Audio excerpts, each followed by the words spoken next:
Ek wil vanoggend 'n bietjie met julle gesels oor 'n wonderlike onderwerp. En dis iets waar, dankie Paulus. Dis iets waarmee God se Gees my die afgelope weke besig hou. En ons het al geraak oor die afgelope jare aan van hierdie goed. Maar ek sal beloof u vanoggend gaan ek jou nie irriteer met verveeldheid nie. Maar vanoggend gaan God se Gees met jou praat op 'n manier wat jy nie gaan dink nie. Ek vanoggend vroeg toe ek bedien en ek stap uit. Hoe dit gewerk het, weet ek nie, maar toe staan hierdie twee goed op my, ek het so kroeg in my huis, wat ek daarso vir skoudoeleies gebruik. En hierdie twee goed staan langs mekaar. En die Gees van die Here begin met my praat, en ek sê vir Raai, kom sit dit net vanoggend vir my hier neer.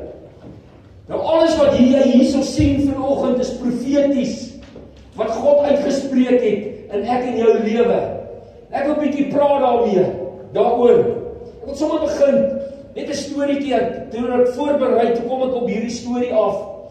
In 1947, dis sommer nou die dag, 1947, toe is daar 'n Arabiese seun, toe is hy besig om skape op te pas.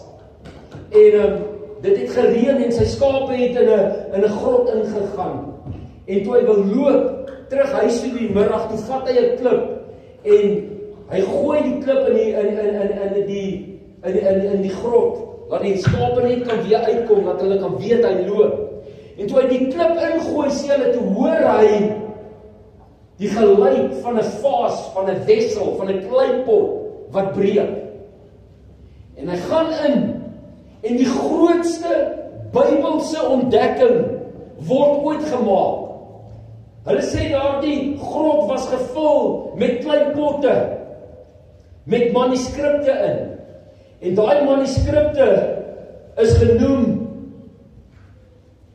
die Dooie See manuskripte. Hulle is bekend as die Dooie See manuskripte. En hierdie manuskripte is geskryf 1000 jaar voor dat die Ou Testament geskryf is. Die mense vat en die Bybelkenners vat hierdie manuskripte en hulle begin die Bybel teenoor daai baie jare oue manuskripte te vergelyk, en hulle kom agter, maar God se woord is perfek en korrek. En alles wat in die Ou Testament opgeskrywe is 100% in lyn met daai manuskripte. Maar iets wat my opgeval het, iets wat my opgewonde gemaak het. Hulle sê dat, hulle noem dit, a treasure was hidden in an earthly vessel. 'n Skat,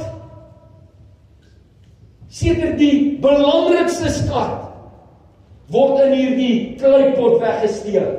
En ek lees 'n bietjie verder, hulle sê in die Bybelse tyd, het alles wat waardevol was, het die mense in kleipotte gesit. Want dit het soveel langer gehou. Die kleipot het die inhoud soveel langer laat bestaan. Ek wil sommer dadelik oorgaan na die beprediking van die woord. In Kolossense 1:26 kry ons, ek het al daaroor bedien, Paulus het seker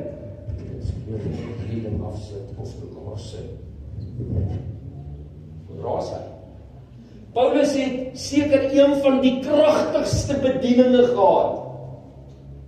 Paulus se bediening was om die Christus te openbaar en die verborgenheid van die Christus aan die mense te openbaar.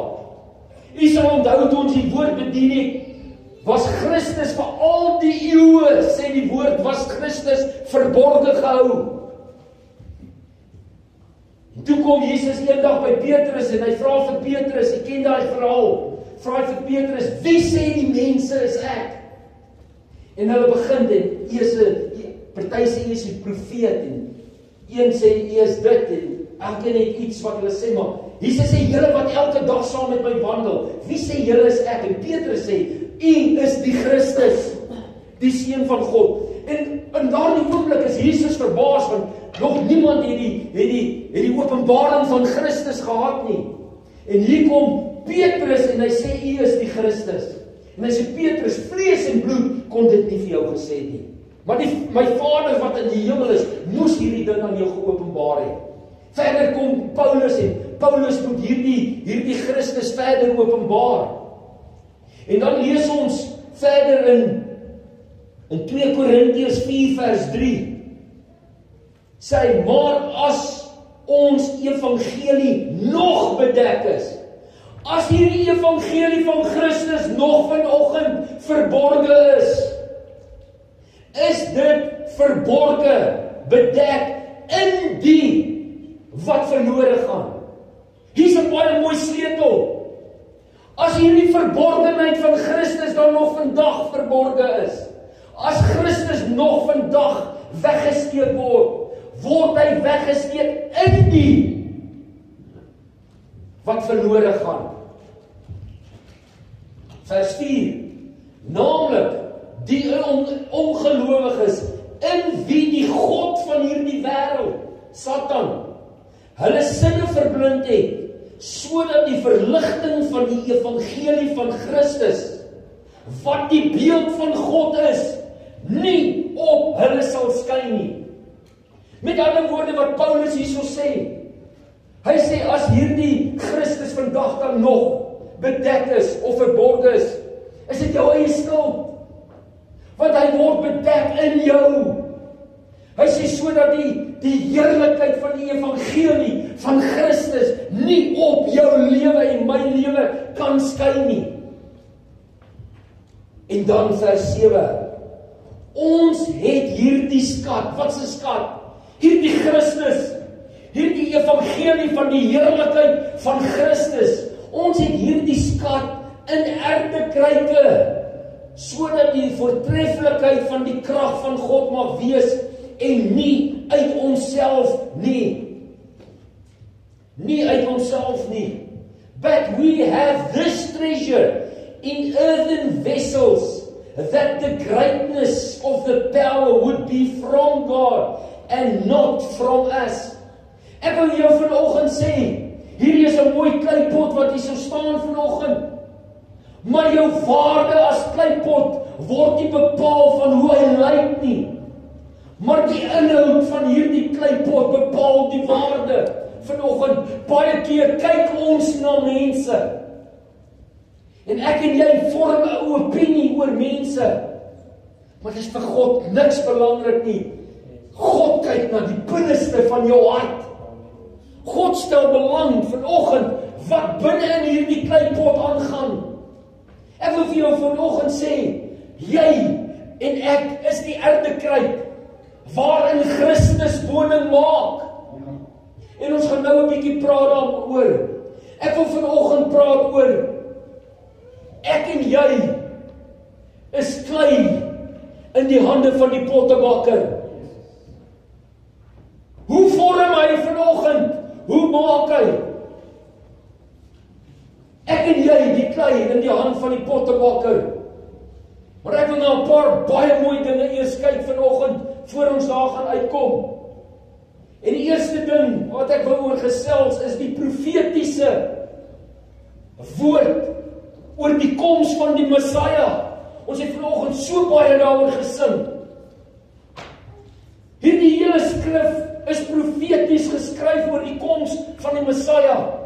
En ek wil sommer dadelik lees in Jesaja 53 vanaf vers 4. Hier kom God en hy openbaar aan die profeet Jesaja die koms van die Messia. Eintlik wat hy doen hierso, hy profeteer dat die Messia wat kom, gaan die offerlam wees vir ek en jou. Hier word Jesus geprofeteer as die offerlam.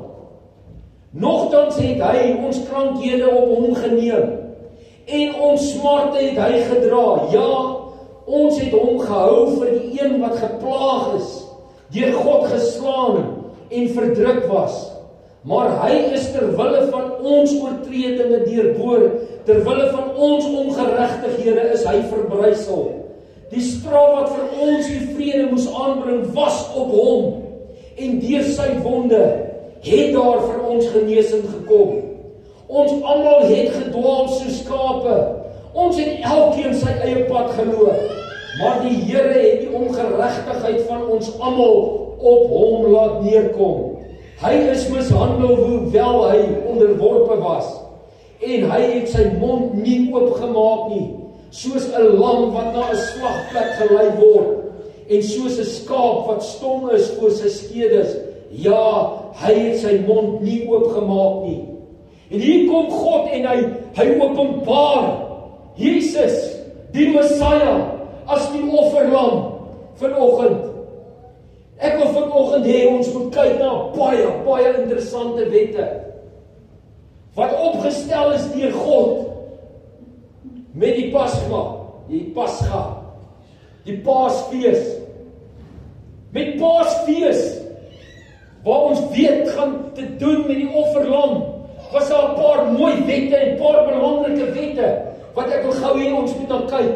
En dan gaan ons 'n toepassing maak vanoggend met die kruisdood van Jesus. Die eerste wet is opgeteken in Eksodus 12 vers 46, die B-gedeelte. Hier gee God die wet aan Moses en aan Aaron. En hy sê geen been van 'n offerlam mag gebreek word nie. Dit was 'n gebruik gewees dat bene van lamme en skape gebreek word. Maar met 'n offer, waar dit kom by die offerlam, ek wil hê jy moet luister, hierdie ding gaan baie mooi by mekaar kom. As dit kom by die offerlam, was daar 'n wet wat God ingestel het. Daai been sal nie gebreek word nie.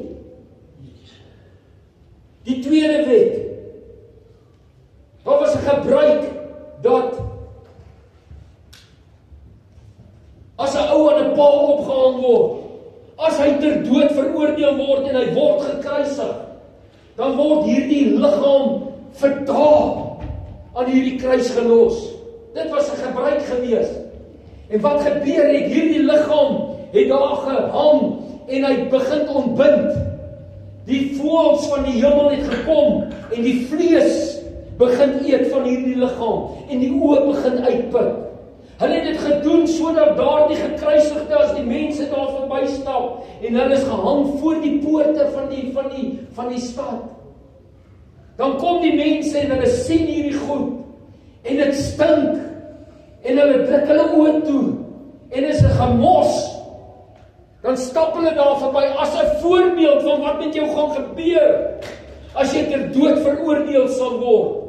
Ons sien hierdie gebruik in Genesis 40 vers 19, die B-gedeelte. En hy, Farao, sal jou aan 'n paal ophang en die voëls sal jou vlees van jou wegpik. Hierdie was 'n gebruik gewees. Maar daar was 'n wet ingestel. Net voor die Sabbat mag hierdie liggaam nie na sonsondergang mag hy nog hang nie. Met ander woorde, hierdie liggaam, sê die wet, moet, as dit die volgende dag Sabbat is, moet die Sabbat geheilig word. En dan mag niemand aan 'n paal hang nie. So hierdie proses moes vinnig afgehandel geword het. Hierdie liggaam moes van hierdie kruis af verwyder word. Ons lees dit in Deuteronomium 21 vers 22. En as iemand 'n sonde is wat die doodstraf verdien en hy gedood word en jy hom aan 'n paal ophang, vers 23, dan mag sy lijk nie aan die paal oornag nie, maar jy moet hom skielik die dag nog begrawe voor sonsondergang. Want een wat opgehang is deur God vervloek. Een wat opgehang is deur God vervloek. Daarom kan daai vervloeking nie op Sabbat nog daar wees nie. Maak kry hom van die kruis af, maak weg met hom. Dan die derde wet was 'n verbod op die toediening van die sla of die houe van die sweep. En die wet het gesê, jy mag 'n ou wat gekruisig is of 'n gevangene wat gekruisig is, mag jy nie meer as 40 houe slaan nie. 40 was die maksimum. Jy sien, hierdie was 'n baie belangrike ding. Want baie van hierdie mense wat hierdie slaaf verduur het nooit die kruis gesien nie. Hulle het gesterf van hierdie pyn en van hierdie stikkende lyf, dan die bed wat so geslaan is en hierdie vlees wat uit mekaar uitgeruk is, het hulle gesterf voor hulle nog by die kruis gekom het. Ons lees hierdie in Deuteronomium 25 vers 3. 40 slaag mag hy hom laat gee, nie meer nie, dat hy hom nie verder met baie slaag bo dit laat slaan en jou broer voor jou oë veraglik gemaak word nie. Jesus word gekruisig. Hierdie is 'n paar mooi dinge wat gebeur. Hier's 'n paar kragtige dinge wat gebeur. En die eerste wet maak ons van toepassing op Jesus. Die eerste wet wat sê 40 houe is die maksimum. Nou die woord sê nie vir ons duidelik hoeveel houe is Jesus geslaan nie. Maar in die geskiedenis as jy gaan lees, het die Romeinse soldate en die Jode het hulle net 39 slaag gegee. Want hulle was so bang om self die wet te oortree. Hulle was so bang, hulle tel dalk verkeerd en hulle slaan meer as 40 houe. So dit was vir hulle belangrik om op 39 houe kan stop hulle. Jy sal ook onthou in Jesus se geval, was daar 'n opskrywing in die geskiedenis gewees dat 3 soldate het Jesus pak slaag gegee. En elkeen het hom 13 houe gegee. 13 maal 3, 39. En hierdie is 'n profetiese ding wat ek gou wil met julle bespreek vanoggend. Paulus bevestig en hy beamoen hierdie gebruik. In 2 Korintiërs 11 vers 24 praat hy van sy lyding as kind van God, as seun van God. En hy sê 5 maal het ek van die Jode ontvang 40 houe op een na. Nou aan die bens is 'n wiskundige onderwyser. 40 houe op een na is 39. Die Engelse vertaling. 5 times I received from the Jews 40 lashes minus 1. 39. Jy sien, hier is iets belangrik. Ek het so 'n paar jaar terug gepraat oor die getal 40.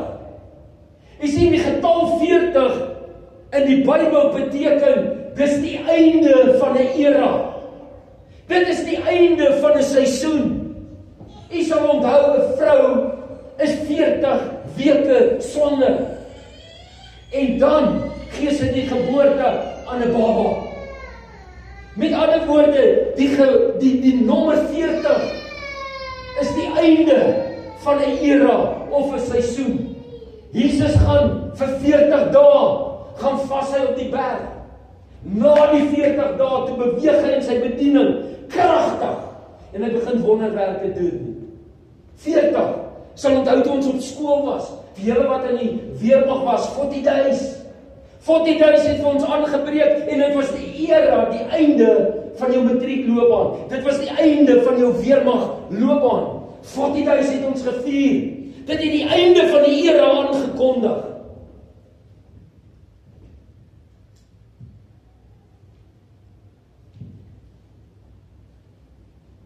Jy sien, hier is iets baie belangrik. Die soldate gee vir Jesus 39 houe. Maar die laaste hou kom van God die Vader af. Hy is die een wat die laaste hou gee. Hy is die een wat Jesus die 40ste hou gee aan die kruis van Golgotha. En die oomblik toe hy sy godheid uit Jesus uit onttrek en al sy volheid van die godheid wat in Jesus was onttrek. En hy gee daai laaste hou, toe skree Jesus uit, my God, waarom het U my verlaat? En hy blaas sy asem uit en hy sterf. Jy sien, dit is belangrik dat God die laaste hou moes ingekry het. Jy sit miskien vanoggend in hierdie plek en jy het al gevoel in jou lewe dat jy kry pak slaap by God. God is besig om jou te straf. Ek wil vir jou sê, dit is die grootste leuen uit die put van die hel uit. Die laaste persoon wat Jesus ooit gestraf het, was sy eie seun. Daarna sal die groot troonoordeel vir ek en jou aanbreek, wat nie hierdie offer aanvaar het nie. Dan sal ons weer God se straf deurgaan. Maar die laaste lat word stukkend geslaan op sy eie seun. Ek wil vir jou sê, wat sê Jesaja 53 vers 10? Maar dit het die Here God behaag om hom wat Jesus is te verbrysel. Jy kom op 'n begrafnis en jy lees daai begrafnisbrief en hulle sê dit het God van hemel en aarde behaag om skielik weg te neem ons geliefde op 'n ouderdom van dit en dit en dit. Een van die grootste leuns wat die vyand van die kerk om leer het. Want weet jy wat beteken behaag? Bedaag beteken niks anders as lekker kry nie, genot uitput nie. Die woord sê God het geen behaag in die dood van sy gunsgenote nie. Geen. Maar dan kom hy by sy eie seun. Dan sê hy, dit het God behaag om hom te straf aan die kruis. Dit God behaag om sy lewe te vat. Hoekom? Want was dit nie vir hom nie, waar was ek en jy vandag? Dan was 'n totale mensdom vandag verlore. En God het dit geweet, so God het dit behaag om Jesus aan die kruis dood te maak, om daai laaste lat te slaan, sodat ek en jy kan lewe en lewe in oorvloed vanoggend. Jy sal nou verstaan. Ek het al 'n bietjie daaroor bedien. Toe Moses by die rots kom, toe sê Jesus vir hom, jy moet die rots jou staf vat en die rots eenmaal slaan en dan sal hy vir julle water gee in die woestyn. En op hierdie dag, toe kom Moses en hy's geïrriteerd. Die volk gaan aan met hulle mou en kerm, terwyl God elke dag in hulle midde is, terwyl God elke dag wonders en tekens doen. Kom hier nie ouens en hulle moun en hulle doen sonde en hulle gaan maak 'n goue kalf om te aanbid. En Moses is kwaad en hy slaan die rots vir water. En die eerste keer wat hy die rots slaan, kom maar nie dadelik water nie. En hy vat sy staf en hy slaan die rots 'n tweede maal. God is woedend kwaad. En hy sê vir Moses, omdat jy hierdie rots 2 maal geslaan het, sal jy die beloofde land nooit weer ingaan nie. Jy sal hierdie beloofde land nooit weer sien nie. En ons ken die geskiedenis op. Hy net voor sy dood het hy op die berg Moab gegaan. En hy het net die beloofde land gesien. Hy het die belofte wat hy sou ingegaan het hy verloor. Hy het dit net van 'n afstand af gesien. En hy sterf op die berg. Hoekom? Jy sien, die seun van God word net 1 keer geslaan deur die mense. Net 1 keer. Maar die tweede keer is God se hou. Die tweede keer sal hy hom slaan. Hy word net 1 keer gestraf.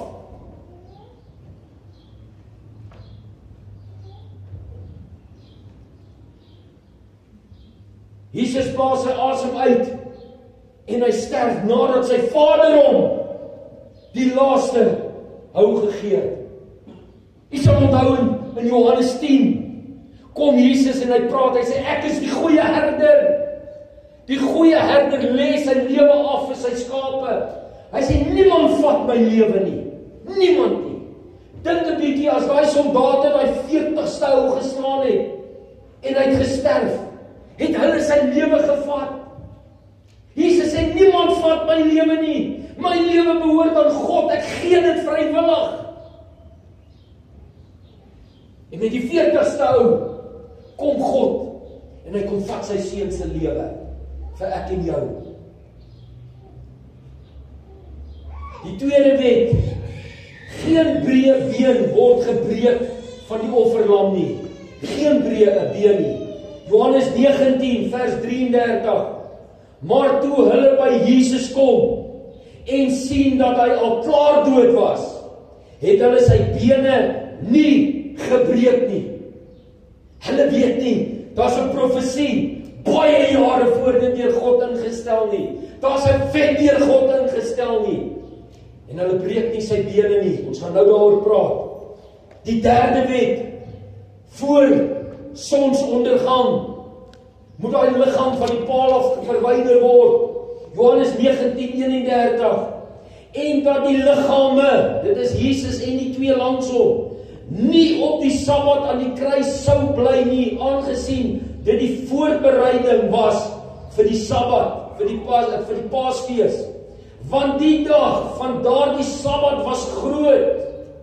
En toe het hulle die Jode vir Pilatus gevra dat hulle Jesus en die ander twee gevangene se bene kan breek en hom dan kan wegneem. Hier gebeur iets baie mooi. Ek wil dit gou verduidelik. Jy moet verstaan dat Jesus was 'n sterk jongman. Jesus het elke dag kilos en kilos geloop om die evangelie te verkondig. As hy gaan bid het, dan hy berge opgeklim. Dan hy gaan bid vir 40 dae of 40 nagte het hy gaan vas op die berg. Jesus was in 'n fisieke baie goeie toestand. En ek dink die Romeine het dit geweet en Pilatus het dit geweet. En hulle het geweet as 'n jong man soos Jesus met sterk geboude, fikse, fisiese goed in goeie kondisie, vat dit hom lank om te sterf. Met ander woorde, hulle gaan na Pilatus toe en hulle vra hom toestemming dat hulle Jesus se bene kan breek voor die tyd. Want jy sien, hier was 'n gebruik gewees. Wat gebeur het aan 'n kruis? Dis nie soos die prentjies nie, ek het mooi gaan lees. Jesus se spykers is nie deur sy hande geslaan nie. Dis deur sy polse geslaan. Dis waar dit geslaan is. Want hier kom al jou are bymekaar en jou slagare en so aan. En dis waar Jesus geslaan is. En hulle spyker hom vas teen die kruis, deur sy polse.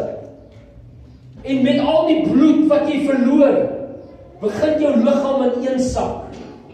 En sodra jou liggaam aan hierdie kruis aan een sak, dan druk dit jou longe toe.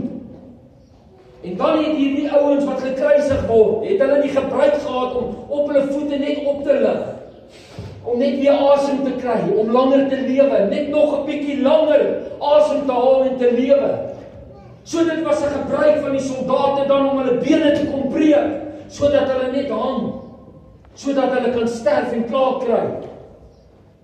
En God kom stel hierdie wet in, en hy sê die offerlam se bene sal nie gebreek word nie. En die Romeinse soldate loop, en die eerste een wat hulle kry is die ou aan die linkerkant en hulle breek sy bene. Hulle stap na die ou aan die regterkant van Jesus en hulle breek sy bene. En hulle kom by Jesus en voor hulle sy bene kan breek, toe sien hulle maar hy's klaar dood. Hy het klaar die gees gegee. Sy vader het klaar die 40ste ou en die laaste ou kom slaan. En dan gebeur daar iets besonders. Hulle vat 'n spies en hulle druk hom in die sy van Jesus. En die woord sê onmiddellik het daar water en bloed uit hierdie wond uitgekom. Jare daarna, toe die dokters vasgestel, as jy water en bloed bloei, as daar uit 'n wond uit water en bloed uitkom, is dit as gevolg van inwendige beserings. Ek wil net vir julle sê dat Jesus is geslaan met 'n karwats. Hierdie karwats het stukke staal ingehaat, stukke glas en stukke bene ingehaat. En dan hulle die ander leer wat oorgebly het geknoop met leerballetjies. As daai ding slaan, dan trek hulle hom en hy ruk jou vlees letterlik uitmekaar uit. En die oomblik toe daar water en bloed uit Jesus se sy uitkom, spreek dit vanoggend van innerlike pyn en innerlike seer. Ek wil jou vanoggend sê, baie van ons wat hier so sit, het innerlike pyn en innerlike seer. Dis nie die uiterlike geslaan wat Jesus doodgemaak het aan die kruis nie. Is dit wat hom seer gemaak het in die binnekant. God het vanoggend 'n kompassie vir jou seer wat jy al gehad het in jou lewe. God het vanoggend hierdie gevoel vir jou, vir elkeen wat einig gehad het, elkeen wat pyn gehad het, die afgelope tyd in sy lewe. Maar die oomblik toe hulle daai spies indruk, en dan kom water en gees uit. Water verwys na die Heilige Gees altyd. Jesus sê, ek sal julle nie as wesens agterlaat nie, ek los my Heilige Gees. Hy is die een wat julle sal leer, hy is die een wat julle sal lei in die volle waarheid. Die bloed is ons verlossing, is ons genade. Die bloed verwys na Christus. Met ander woorde, die oomblik toe hulle hierdie die swaard of die spies in Jesus se sy druk, toe word sy wissel, sy erdekruik word gebreek. En dan kom 'n einde, die 40. Daar kom 'n einde aan die vleesplan van God in Jesus. En dan kom 'n geboorte van God se geesplan in Christus. Jesus kom gegee geboorte aan Christus. Toe hierdie wissel van hom breek, hierdie kleipot gebreek word, toe kom Christus tevoorskyn.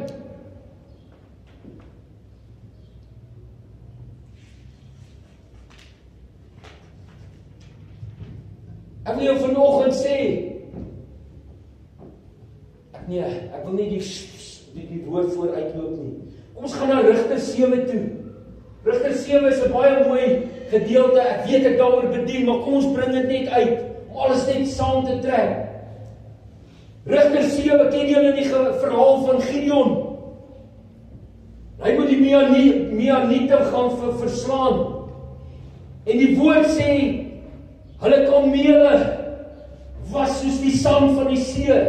Die manskap van die Midianiete was ontelbaar gewees. So baie was dit.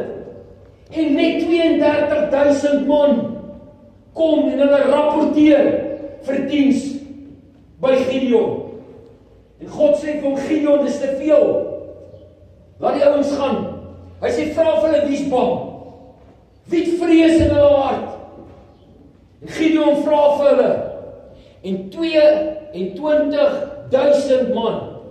22,000 man steek hulle hand op en hulle sê, ons het vrees. Ons is bang. En Gideon sê vir hulle, laat julle gaan, laat julle huis toe gaan.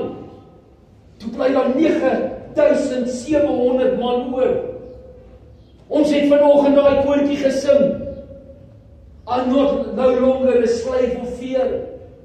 Ek wil vir jou sê vanoggend, as jy in hierdie plek sit, en jy het vrees in jou lewe, en jy het bekommernis in jou lewe, kan God jou nie gebruik nie. God kan jou nie gebruik vir hierdie geveg wat ek en jy elke dag moet veg nie.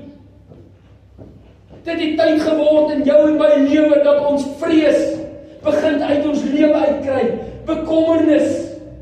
Want wat bring vrees in jou lewe? Wat bring bekommernis in jou lewe anders as geloof in Satan? Nie geloof in God nie, dis geloof in trierad. En God sê vir hom, stuur hulle weg. 9,700 man bly oor. En God sê vir hulle, is nog te veel. Gideon vat hierdie ouens om te gaan drink. En daar sal ek die onderskeid maak. En toe 300 man gaan en hulle val soos honde, sê die woord. Gaan val hulle by die rivier en hulle begin hierdie water oplek soos honde. Die ander gaan en hulle gaan kniel mooi en hulle skep ordentlik hierdie water uit. En God sê daai ouens wat kniel en hierdie water so mooi opskep, laat hulle gaan. Hierdie 300 manne Die 300 manne wat die water oplek soos honde, hou hulle gaan die geveg veg. En toe ek dit lees, toe besef ek een ding, hoe dors is ek en jy vir God. Jy sien, God soek mense wat dors is na sy geregtigheid, dors is na sy invloed van sy salwing van sy Heilige Gees in ons lewe. Hoe dors is jy vanoggend vir God? Hoe dors is jy vir sy geregtigheid? Hoe dors is jy vir sy salwing vanoggend? Is jy so dors wat jy neerval en die water begin oplek soos 'n hond? Want dis die een wat God gebruik. God soek vandag manne en vroue wat dors is na hom. En dan ken ons die verhaal verder. God stuur hierdie 300 manne en dan gebeur daar iets moois. Hy sê, julle 300 manne, sit julle wapens nou ook verder neer. Ons gaan hierdie geveg veg sonder wapens. En dan sê die woord, in die linkerhand moet jy jou fakkel vat. In jou regterhand moet jy die trompet vat. En dan moet jy 'n kruik vat. Wat sê die woord van die wapenrusting? In ons linkerhand het ons die skild van geloof. Ek wil vir jou sê, die fakkel wat verwys na die lig van Christus is jou nuwe geloof. Dit is jou geloof, wat ek vir jou sê, jou geloof in Christus. Dit is jou skild van die geloof vanoggend. In jou regterhand die trompet, lofprysing, aanbidding. Dis jou swaard van die Gees.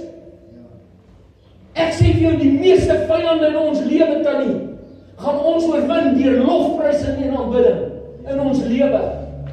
En God weet dit. En profeties laat hy hierdie goed nie, wat hy doen met 'n doel. En hulle vat hierdie fakkel en hulle sit hom in hierdie erdekruik en julle ken die geskiedenis. Hulle deel hulle in 3 in. 100 gaan van hierdie kant af.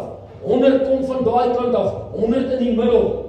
En hulle begin op daai trompette blaas en hulle skree uit, aan God en aan Gideon.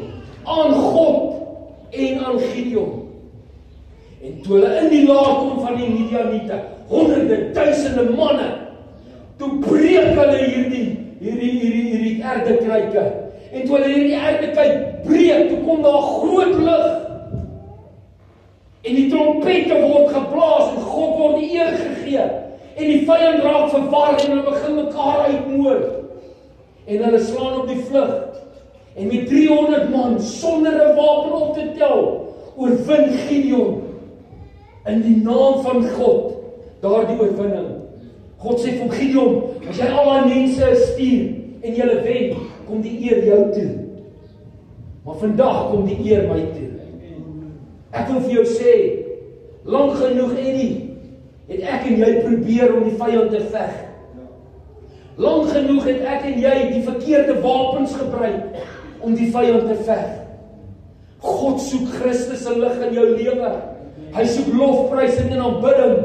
En dan moet jy bereid wees om hierdie wessel, om hierdie erdekruik te breek, sodat Christus kan uitkom, sodat die heerlikheid van God hierdie aarde kan vul vanoggend.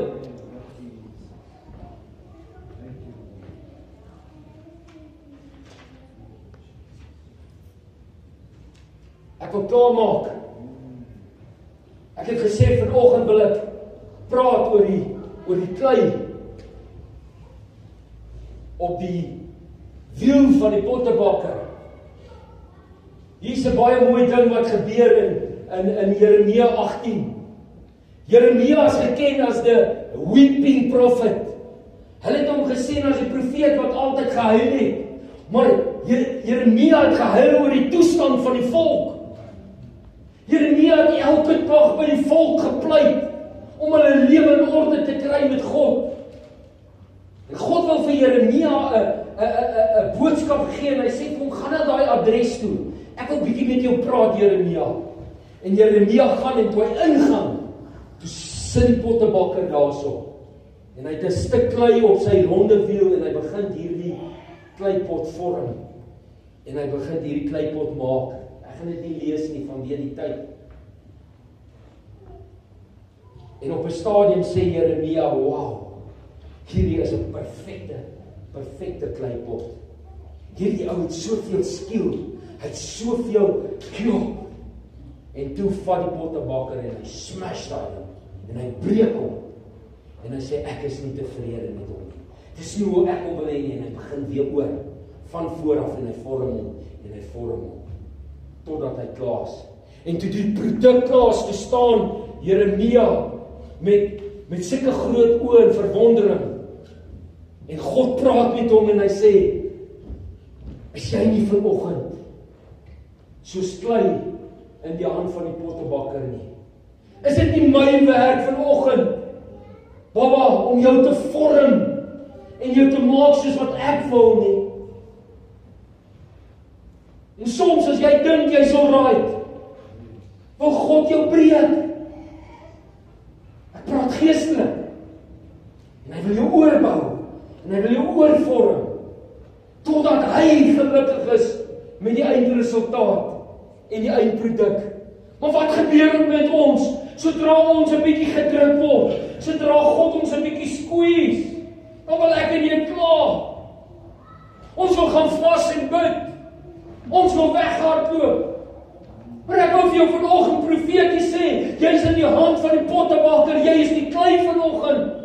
God is besig met 'n meesterstuk vanoggend in jou en my lewe.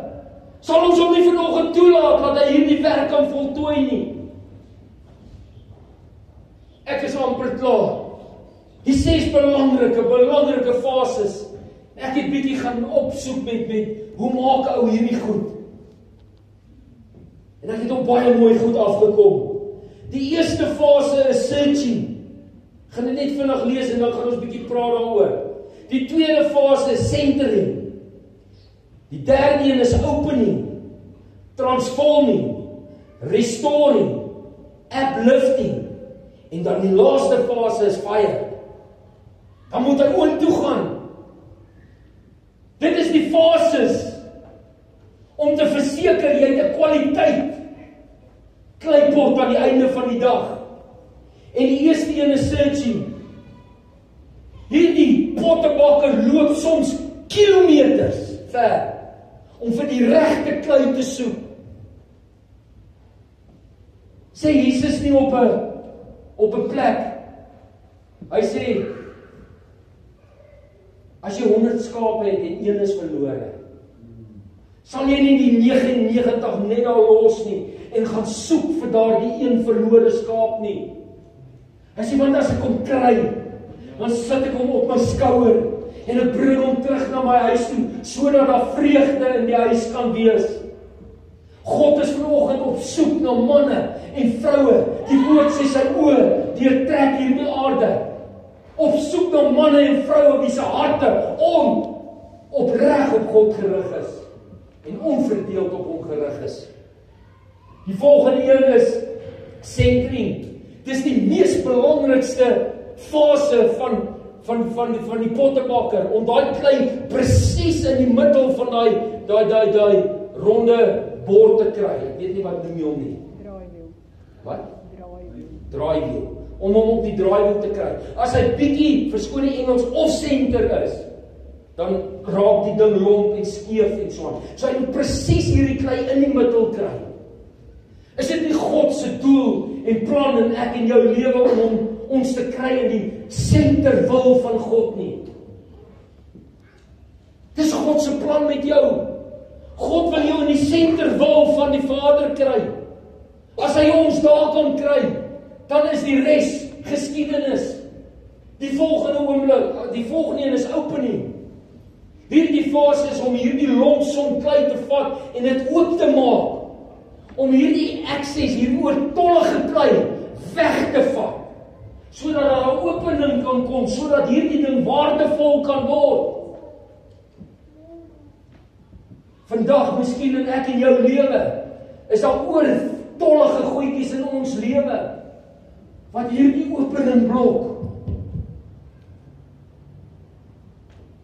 God wil inkom. Christus moet uitkom. Maar soms in ons lewe blok ons hom. En hy kan nie tevoorskyn kom nie. Die beeld van God, wat ons gelees het, wat die wat die heerlikheid van die evangelie van Christus is, sukkel om uit te kom, want daar's oortollige goedjies wat in die pad is. En die pottebakker kom vanoggend en hy sê vir jou, ek wil hierdie oortollige goedjies uit die pad uitvat. Soos die man wat sy huis op die rots gebou het, hy moes daai sand eers 'n bietjie weggevat het, om nie op die sand te bou nie. Toe kom hy by die rots uit en toe bou hy op die rots. Die volgende een is transforming, om hierdie ding te transformeer, want hy lyk nou soos 'n gemors. Sorry vir my taal. Maar as jy hom weer sien, dan is dit 'n meesterstuk. En die oomblik toe ek dit lees, toe dink ek in daai gedeelte, ek dink, toe Jesus vir Jesus se moeder kom en sy sê, die wyn het opgeraak. En Jesus doen 'n baie belangrike ding, en ek dink partykeer mis ons hierdie hele ding. Ons lees hom mis.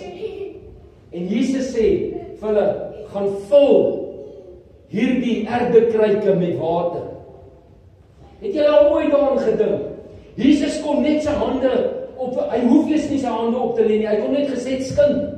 Daar's genoeg wyn in. En hulle sou skink en die wyn sou net uitgekom het. Maar hy sê, gaan maak hierdie ding eers vol met water.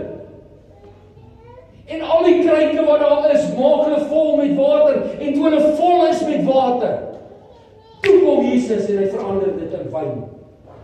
Wat het jy vanoggend om vir God te gee? Jy kan nie vir God sê, verander, transformeer hierdie ding in my lewe vir my, as jy hom niks gee nie. Kry eers hierdie wessel van jou vol water, kram vol van God se Heilige Gees. En dan kan God hom transformeer en God kan hom gebruik. Wat het jy om te gee vanoggend vir God?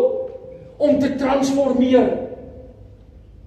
Ek kan nie leehande kom en sê, vat dit en transformeer niks nie.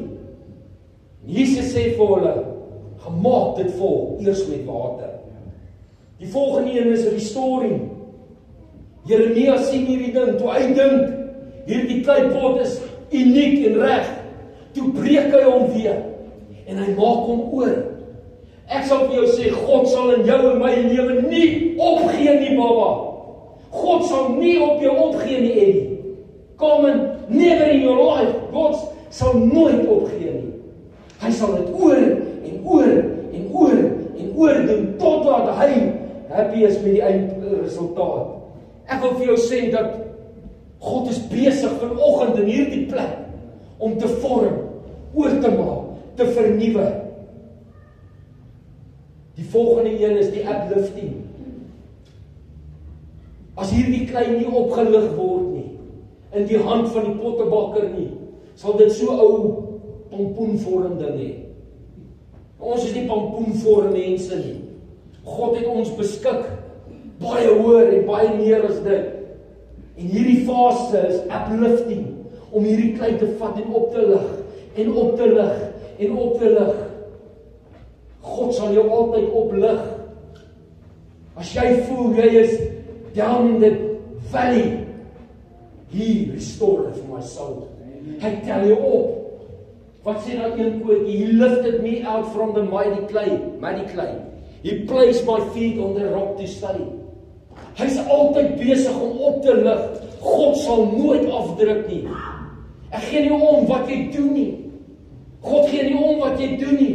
Ja, dit is onbelangrik, maar hoor die woord. God sal jou altyd oplig uit jou omstandighede nie. Hy sal jou nooit toelaat dat jy daar bly nie. Nooit. Die laaste een is die vuur. 1 Petrus 1, 6 tot 7. Sê, word ons nie gelouter soos goud met vuur nie. Jy sien, dit is die grootste proses om daai ding sterk te kry. Hy moet oontoe gaan, hy moet vuur toe gaan, hy moet gebak word. Ek wil jou vanoggend sê dat ek kan praat van my eie lewe. Sodra ek die vuur begin van hierdie lewe ervaar, dan begin wil ek terugloop. En wil in 'n hoek gaan staan en wil gevra, Here, waarom? Hoekom? En ek het baie vrae. Maar dalk net vanoggend is God besig om my in 'n louter proses te gebruik of te plaas. Dalk is hy besig my om in God se oond te sit, om my sterk te maak, sodat ek die inhoud wat moet in hom is, kan hou. Onthou die waarde van hierdie pot is waterdigtheid. 'n Pot wat nie waterdig is nie, het geen waarde nie. Daarom kom die woord en hy sê, God wil vir jou nuwe wyn gee. Maar die wynsak is geskeur. Sodra jy hierdie wyn ingooi, dan verloor jy dit. Want jy sien situasies en seer en pyn en omstandighede van hierdie lewe het veroorsaak dat hierdie leersak skeurtjies inkry en barsies inkry. God sê nee man, ek wil hom nie herstel nie. Ek wil vir jou 'n nuwe wynsak gee vanoggend, sodat ek nuwe wyn weer in jou lewe kan insit. Ek is klaar met die bediening van die woord. Daar's 3 kleie wat 'n pottebakker glad nie kan gebruik nie. Glad nie. Die eerste een is, noem hulle bone dry klei. 'n Stadium waar klei so bone dry is, beendroog, dat jy hom nie kan gebruik nie. Daarom kom God by Esegiel, jy ken die storie, dink is daar in Esegiel 37, kom God en hy sê vir Esegiel, spreek oor daardie doodsbeenere man. Sê vir hulle, kom, het die tyd geword dat jy 'n bietjie vlees kry, laat daar bloed in jou are kan loop man. En Esegiel begin oor die doodsbeenere spreek, en hulle begin opstaan.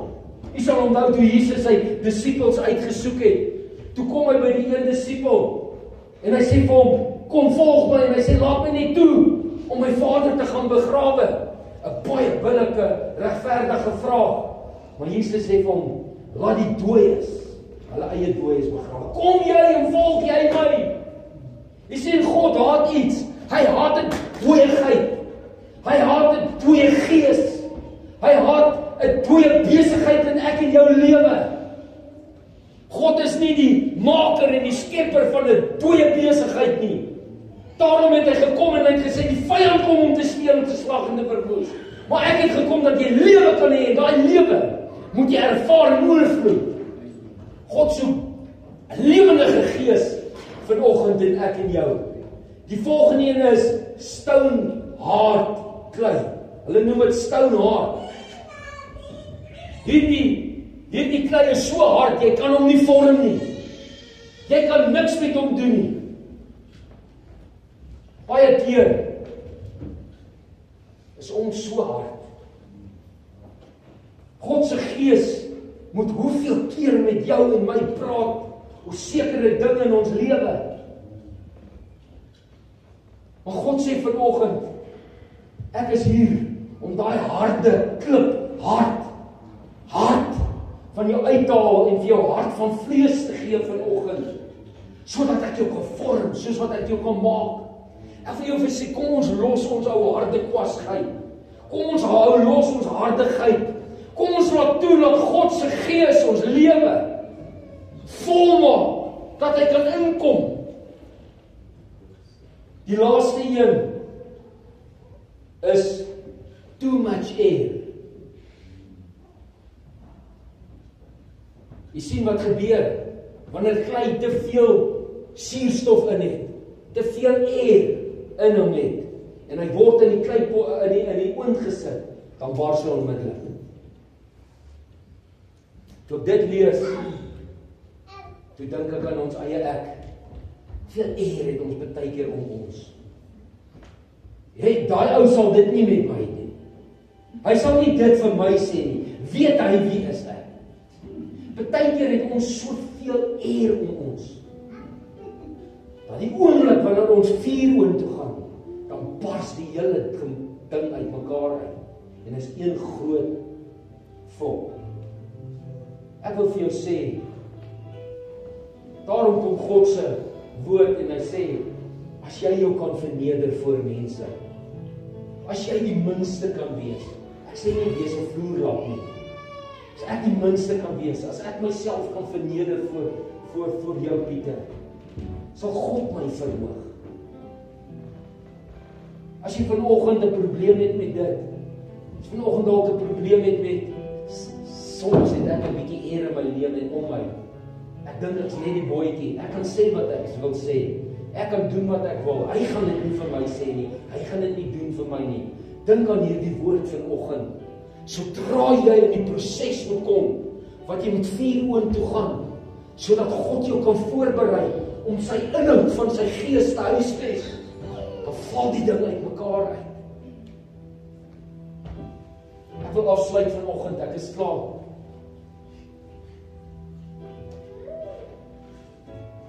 Habakuk 2 vers 14. Want die aarde sal vol word met die kennis van die heerlikheid van die Here, soos wat die aarde die bodem van die see oordek. Numeri 14:21, God se belofte. Voorwaar is wat ek lewe, en hierdie aarde gevul word met my heerlikheid. Dan my gunsteling skrif. Julle ken dit al so goed, Kolossense 1 vers 26. Christus in ons is God se hoop op daai heerlikheid wat ons net gelees het. Baie dinge wat ons die afgelope tyd ook gepraat het, wat ek vanoggend saamvat in een boodskap. Ek en jy, hierdie kleipot, het 'n skat in. Ek sal nie stuk in gooi hierdie keer. My vorige boodskap het ek raai so pot stuk in gegooi. Het opgewonde geraak.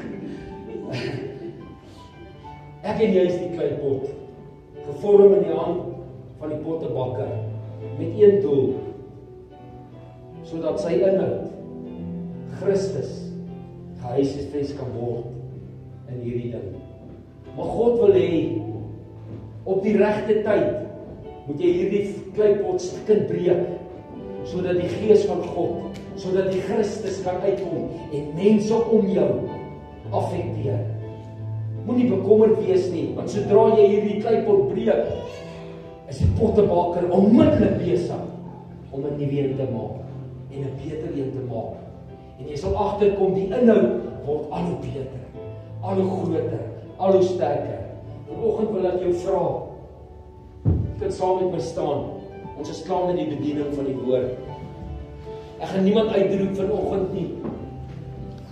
Vanoggend is dit 'n saak tussen jou en God. As jy enige fase wat ons vanoggend oor gepraat het, kan identifiseer mee, sê net God, vanoggend plaas ek myself op hierdie tafel, op hierdie draaitafel van U, as klei in U hand. Ek gee vanoggend U die toestemming en die geleentheid om te vorm en te maak. Here, al is dit nie lekker vanoggend nie, ek gee U die toestemming om hierdie kleipot te vernietig vanoggend, te breek vanoggend, en 'n nuwe een te maak in hierdie oomblik. En in 'n oomblik herstel God, en hy maak 'n nuwe kleipot. Maar die belangrikste vanoggend van die bediening van hierdie woord is, die inhoud wat in hierdie kleipot is, hierdie Christus in ons, is God se hoop op daardie heerlikheid, wat die aarde moet vul, wat ons dorp moet vul, wat ons skole moet vul, wat ons gyms moet vul, wat waar ons gaan, hierdie heerlikheid moet hierdie plekke vul, en dit kan net gebeur, as ek en jy toelaat dat hierdie kleipot stukkend gebreek word, sodat die inhoud kan uitkom. Kom ons maak ons oop toe, Here. Heilige Gees, baie dankie vanoggend vir die geleentheid wat ons het. Dankie dat ons vanoggend as klei ons weer op hierdie werkstafel van die pottebakker kan plaas en sê, Here, net soos U wil. Miskien staan ons vanoggend soos Jeremia en sê, wow, het so 'n mooi meesterstuk gedoen, maar U besluit nee, ek wil hierdie kleipot stukkend breek. As jy my die geleentheid gee vanoggend, sal ek hom oordoen. Ek sal hom vorm in my hande soos wat ek wil. I want to live it up this morning. Ek wil dit oplig, ek wil dit optel. Ek wil dit transformeer vanoggend, sodat my inhoud in dit sal bly, totdat dit op die regte tyd geopenbaar moet word. Hierdie aarde, die woord wat uitgegaan het vanoggend sê, hierdie aarde wag, hierdie aarde is in barensnood. Met ander woorde, hierdie aarde is eintlik in kraampyne. Wanneer gaan die seuns van God geopenbaar word? Wanneer gaan die geboorte van die seuns van God op hierdie aarde plaasvind? Hoekom gaan dit vanoggend soos dit gaan in hierdie wêreld van ons? Hoekom kyk ons op Facebook hierdie goed en ons aarde val uit mekaar uit? Hierdie wêreld is deur mekaar. Hierdie aarde bloei, want hulle soek die openbaring en die openbaarmaking van die seuns van God op hierdie aarde. Here, ek bid vanoggend dat elke een wat in hierdie plek is, vanoggend sê, Here, van hierdie oomblik af, Here, as ek by hierdie hek uitry, sal ek die beeld van God, dit is die heerlikheid van die evangelie van Christus wat in my is, sal ek uitdra, Here. Ek sal dit tentoonstel. Ek sal dit manifesteer vanoggend. Baie dankie vanoggend, Heilige Gees, dat U in hierdie oomblik vorm. Dat in hierdie oomblik maak, dat U in hierdie oomblik transformasie bring in elke gees. Here, al die lof, al die eer, al die aanbidding kom U toe in Jesus naam.